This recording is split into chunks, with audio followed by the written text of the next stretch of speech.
What is up, guys? Stark here. I am back again for day 9 of the 25 Days of Fate, and in today's video I am doing the character spotlight for the Jaguar warrior.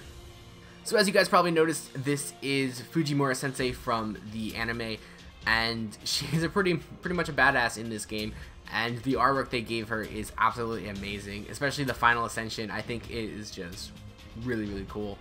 And this character is pretty strong, I'm not gonna lie. It's not something I was expecting out of Fujimura. But I guess, given her history, she's unexpectedly pretty strong.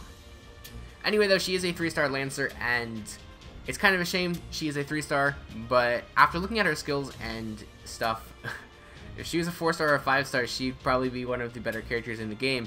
So I guess it balances out the fact that she is a 3-star, considering she has a very good skill set. But at level 70, she will go up to 9,593 HP and 7,022 attack. This will rank her 110th overall in HP and 112th overall in attack. Unfortunately, again, she's a 3-star, so her stats aren't going to be that good.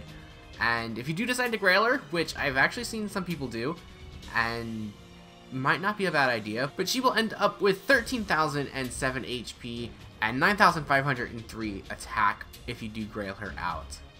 So yeah, if you do decide to grail her out, then she becomes such a monster overall. Like, her main thing is lacking in stats, and, you know, if you grail her out, she's going to have a lot of increase to her stats. So it's definitely a good option. Well, I'm not saying go ahead and just grail her out, but it's definitely not a bad option, in my opinion. As for her skills, though, she's got a whole lot to go through here. So first up is going to be the Jaguar Punch A, which will increase her own Buster Card effectiveness for 3 turns, as well as increase her own mental debuff resistance for 3 turns. And this will also grant her self-evasion for 2 attacks, and she will also get critical stars on this skill. So there is a ton going on in this skill, and that is both a good thing and a bad thing. The bad part being that it has a 10-turn charge time on maximum level, so you're not going to be using this skill very often, but you do get a tremendous bonus to pretty much everything else. You know, your Buster Card performance is going to go up by 30% for 3 turns. Your debuff resistance will go up by 40% for 3 turns. You'll get the evasion for 2 attacks, as I just said, and you'll also get 15 stars at maximum level. So this is a huge offensive buff. You're going to do a ton of damage with this skill. Again, though, it does have a really high charge time, which kind of sucks. It would be so much better if maybe she lost 1 or 2 of those effects, and then it was added on to her second skill, which is going to be the Jaguar Kick B, which will only increase her own attack for 2 turns. This is going to be a 30% increase for 2 turns, which is really nice on a 5-turn charge time, which is even better. It's just the fact that maybe it could have gotten the second effect, and then the first skill had only 3 effects, and maybe like an 8-turn charge time at max level. That might have been a little bit better. Still, though, absolutely fantastic skill, not taking anything away from that. And her second skill is very good, very powerful as well. Her third and final skill is going to be the Jaguar IA+, and this will increase her own critical damage for 3 turns, as well as increasing her critical generation and her critical absorption on forest fields for 3 turns. So obviously right away you notice the fact that it is only applied on forest fields for the generation and absorption, which really hinders this character as far as crit goes, because you have to be on a forest field in order to get those second effects. But even without that, you still get increased to your critical damage, which is going to be a 50% increase at level 10 on a 6-turn charge time. So even if you're not fighting on a forest field, she's still going to do some pretty darn good damage. You're just going to have to find some other way of supplementing her with her stars or the absorption. And if you are on a forest field, then she's just going to tear things up with an increased 50% in generation and 600% in absorption. Moving on to her passives, she has 3 of them, and the first one is going to be the Madness Enhancement E, which will increase her Buster Card effectiveness by 2%. The second one is going to be the Magic Resistance A, which will increase her debuff resistance by 20%. And finally, the third one will be Divinity A, which will apply damage plus 200. So in general, Taiga is going to do a ton of damage, and ideally you'd want to level up the Jaguar Punch skill first, because you get so much out of it. Even though it does have a higher cooldown, you're still going to get a ton out of that skill, and you might not even need to use it a second time. And then obviously you're going to want to lay off on Jaguar I because of the 2 effects not being able to always go off. And like I said, the critical damage is still a good skill, but you know, losing out on 2 effects when you're not on force fields isn't really something you need to worry about too much, so you can kind of lay off on that skill if you have to and just focus on the other skills first. And as she is a primary buster damage dealer, you can pair her up with pretty much any servant that will increase her buster card effectiveness. So characters like Nightingale and William Shakespeare are really good options. You could use Quetzalcoatl as well.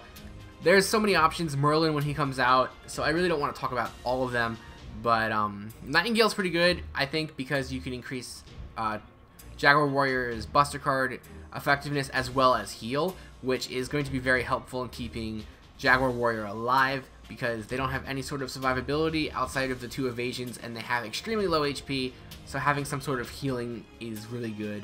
And the same thing with Hans. He's going to be good at healing and keeping Jaguar Warrior alive, in addition to like more of the critical aspect of this character as opposed to Nightingale for the buster card effectiveness. And William Shakespeare is always really good when you're dealing with buster characters. He has the ability to buff them up. You'll also be able to charge Jaguar Warrior's Noble Phantasm Gauge just a little bit and increase their generation as well for critical stars. So you do get a lot out of comboing them with William Shakespeare. And then of course, you know, Waver, Merlin, all that stuff is going to be really good for obvious reasons. So now moving on to her Ascension. For her first Ascension, she is going to need 4 Lancer pieces and 30,000 Quantum pieces. For her second Ascension, she's going to need 8 Lancer pieces, 6 Seeds of Yggdrasil, and 100,000 Quantum pieces. For her third Ascension, she's going to need 4 Lancer Monuments, 4 Claws of Chaos, 2 Black Beast Grease, and 300,000 Quantum pieces. And for her final Ascension, she's going to need 8 Lancer Monuments, 4 Black Beast Grease, 5 Primordial Lenugos, 900,000 Quantum pieces. And then for her skill enhancements, to max out a skill from 1 to 10, you're going to need 12 Gems of Lancer, 12 Magic Gems of Lancer, 12 Secret Gems of Lancer, 6 Claws of Chaos, 12 Seeds of Yggdrasil, 7 Cursed Beast Gallstones, 10 Warhorse's Young Horns, 1 Crystallized Lore, and 13,600,000 Quantum pieces. So now moving on to her command card deck and her Noble Phantasm. She's going to have 2 Quick, 1 Arts, and 2 Buster, which is going to be a very good deck for her. And the hit counts are 2 on the Quick, 2 on the Arts, 4 on the Buster, and 6 on the extra attack.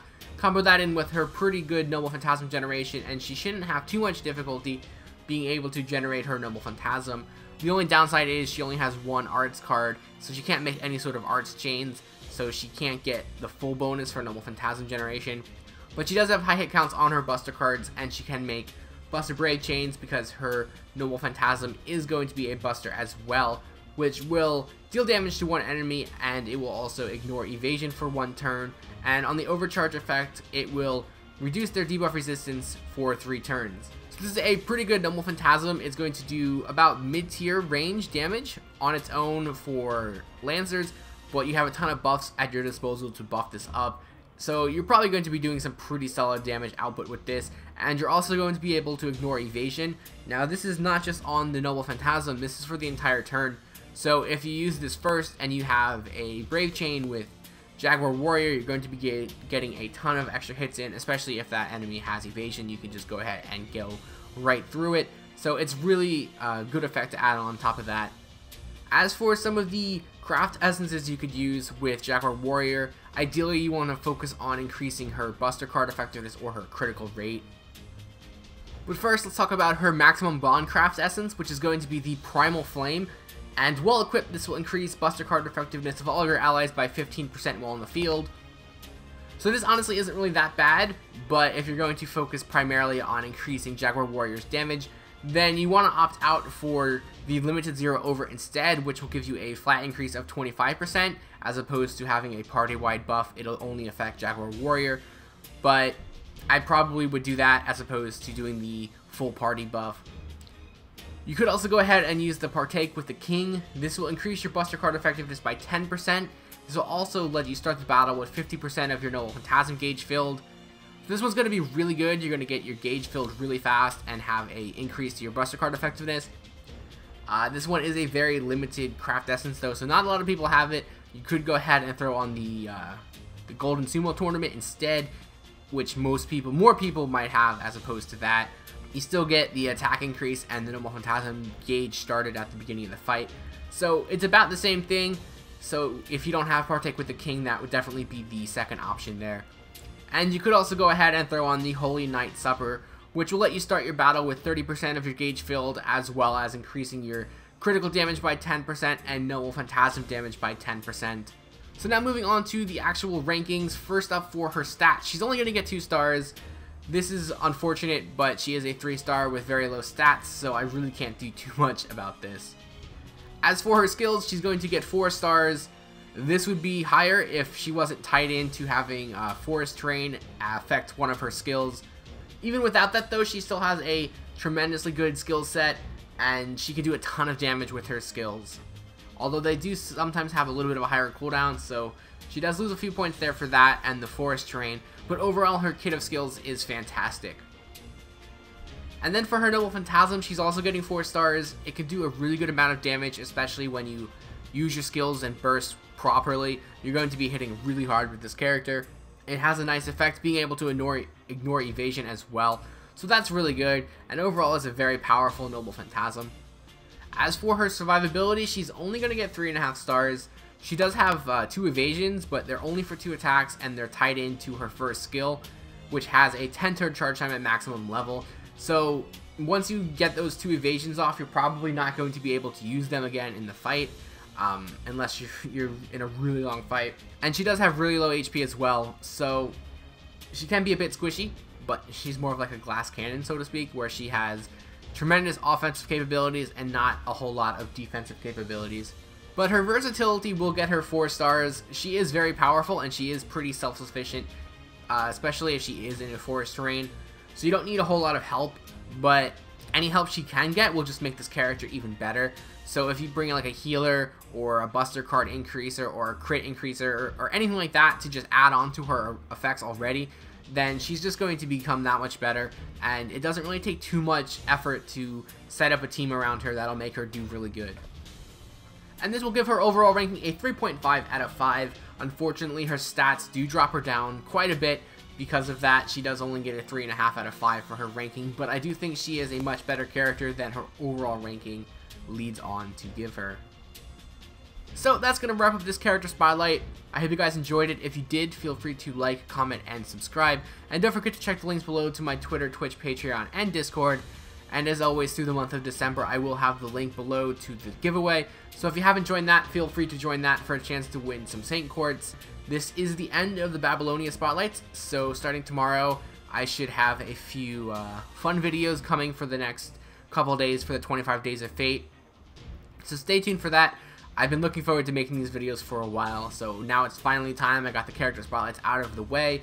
I still do have a few more character spotlights to get, but I'll be doing those on Sundays, unless something else comes up that changes my mind. But for now, I'm going to be hopefully transitioning on to more of fun videos for you guys to watch. So thanks for watching, and I'll see you guys next time.